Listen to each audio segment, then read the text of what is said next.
जितने भी हमारे पास पेशेंट्स आते हैं, जब हम हिस्ट्री लेना शुरू करते हैं, वो हिस्ट्री यहीं से शुरू करते हैं कि ਅਸੀਂ ਇਹ ਡਾਕਟਰ ਨੂੰ ਦਿਖਾਇਆ, ਅਸੀਂ ਉਹ ਡਾਕਟਰ ਨੂੰ ਦਿਖਾਇਆ, ਅਸੀਂ ਇਹਦੇ ਕੋਲ ਗਏ, ਅਸੀਂ ਫਲਾਣੇ ਕੋਲ ਗਏ। ਮੁੱਦਾ किसी ने नहीं निकाल लिया। दवाइयाँ टेर खा के इतनी मोटी फाइल लेके आ जाते हैं हमारे पास, सारी अपनी हिस्ट्री लेकर आ जाते हैं।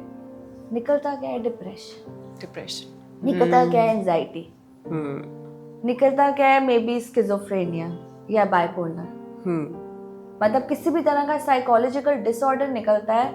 लेकिन वो पेशेंट कहाँ से टेस्ट कराकर, डॉक्टर्स को दिखाकर, घूम फिर कर हमारे पास पहुंचते हैं।